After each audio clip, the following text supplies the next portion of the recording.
And she was like, well, I'm sorry, but to be honest, I can't rent my apartment to you or an ethnic minority. I would rather have a Caucasian. And don't get it wrong, darling, I have lived in Congo for 10 years and I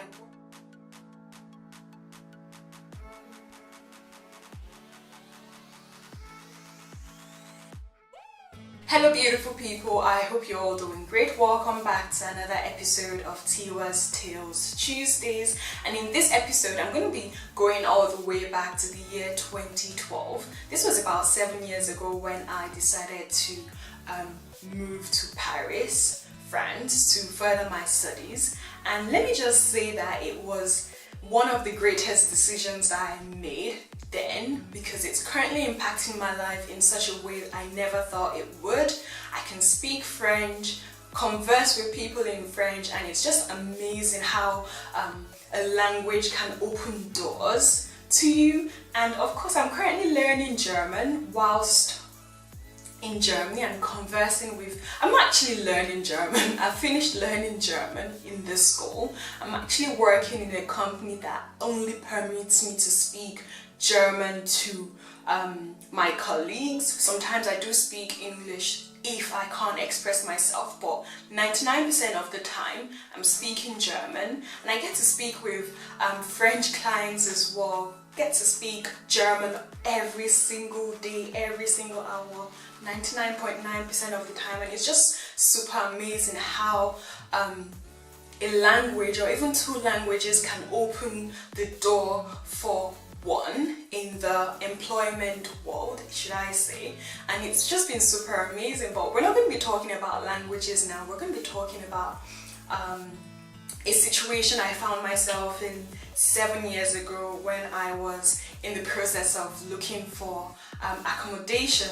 And let me just say that looking for accommodation or an apartment in Paris, especially in central Paris, is like looking for a needle in a haystack, because it's just really difficult. It's really hard to find accommodation in Paris, or even if you find accommodation in Paris, they're like super expensive, and you're looking at 9 square meters for 500 euros. Well, this was when I was back in Paris. So I paid about 550 euros every month for a 9 square meter room. Just imagine how small that room is. Everything in that room is just like really close to each other. You're from your bed, you're like taking 2 steps into the kitchen, then another 2 steps into the bathroom, and another 2 steps to your bed. So just imagine how small a 9 square meter room is. But at the end of the day, yeah, it was an experience, and I think the name of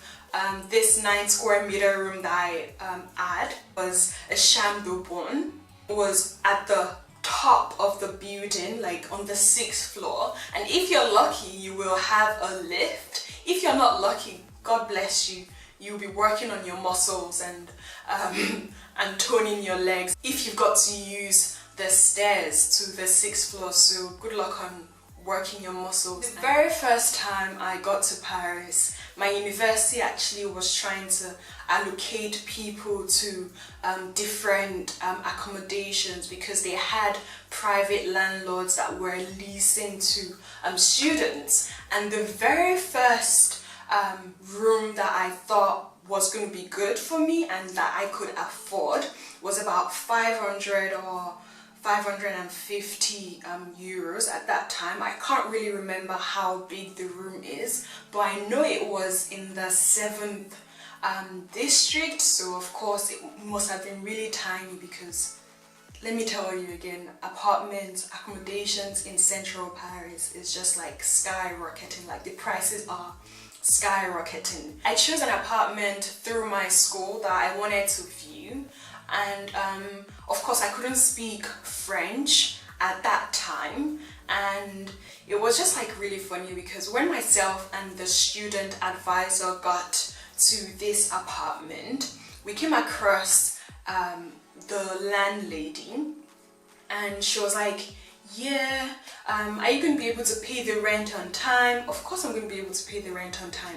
Are you going to be able to pay the rent 2 months or 3 months in advance? And I was like, well, I can do 2 months in advance, but not 3 months. Just, you know, like they would want some type of guarantee deposit as well as the actual rent for that month. So when you're leaving the accommodation, you get your deposit back should you not damage anything in the accommodation or in the apartment. And I was like, yeah, sure, I could do that, like it's not a problem. And the lady was like showing myself and this student advisor everywhere. Okay, this is the bathroom, this is the kitchen, this is the living room, you're going to be sharing it with someone else. And I was like, yeah, sure, no problem. So towards the end of the apartment viewing, she said something along the line, you know what, darling, I do not think I will be able to rent my apartment to you or an ethnic minority. And this was actually quite shocking for the student advisor that was with me as well, because, well, of course my university will make sure that there are not picking out private landlords that will racially select students from the school. Because I mean, where does it say in the law that you're allowed to racially select your tenants? But as soon as we got back to my school and informed the authority, like the school authority, as to what happened at the viewing, they literally just cut her off because it was unacceptable that she would say such a thing. But before we actually got to the school, she just randomly said something. You know what, darling, I've actually lived in Congo for 10 years. And I was like, okay. And in my head I'm thinking, okay, I do not care if you've lived in Congo for 10 years. So far, well, I did not ask you. So what has you living in Congo for 10 years got to do with me renting your apartment? I was just thinking, I was like, okay, I did not ask you for that information. You just decided to blurt it out unannounced. So what are you trying to say? Sort of like telling me to read in between the lines that, oh darling, I'm not racist. It blatantly means that you're racist already if you're just coming at me randomly and telling me, yeah darling, I actually lived in Congo for 10 years and I was working in the missionary. I'm like, I do not care about that information. Do not tell me that you've lived in Congo for 10 years. It's got nothing to do with me wanting your apartment. So if you're wanting me to remove the burden off of your shoulder, me thinking that you're racist, I'm sorry darling, it's not going to work because it's clear that you're racist. Okay, I understand. I got the explanation later on that, yeah, sometimes finding tenants in Paris is just really difficult, and there's sometimes that some tenants do not pay their rent. And apparently, according to the law in Paris, during the winter months, if a tenant can't pay their monthly rent, the landlord can't kick them out on the streets. They're entitled to stay in their apartment without paying rent if they can't afford it. So, I mean, I totally understand to a certain extent why she might not want to rent to just anyone.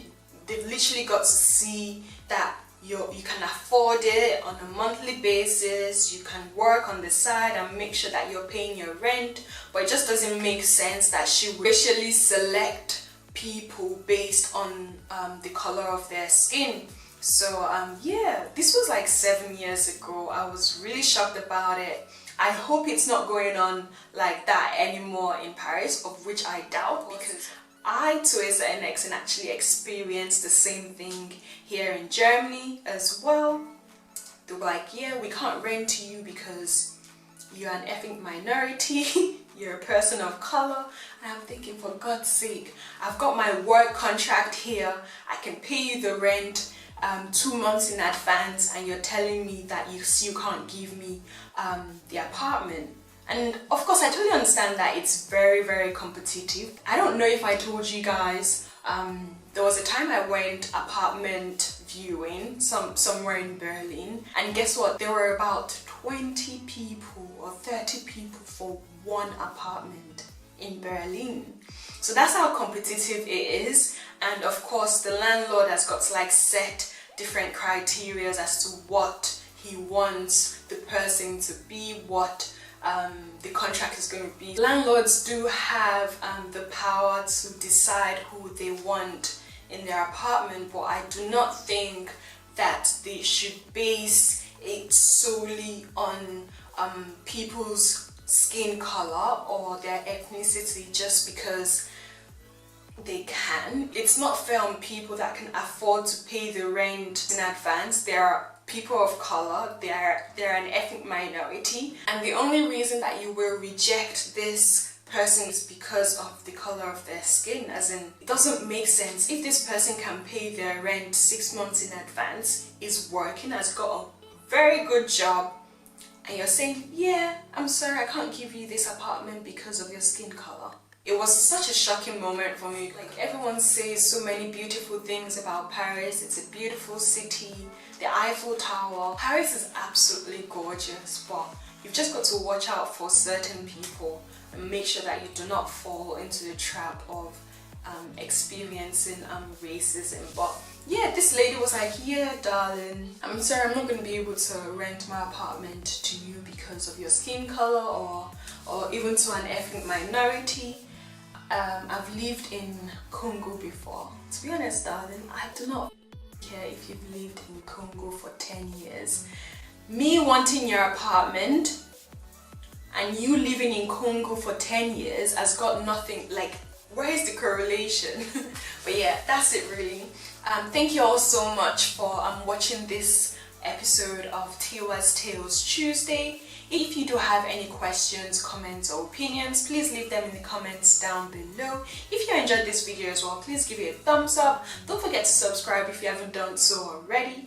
And until my next video, I'm wishing you all a wonderful day. Bye!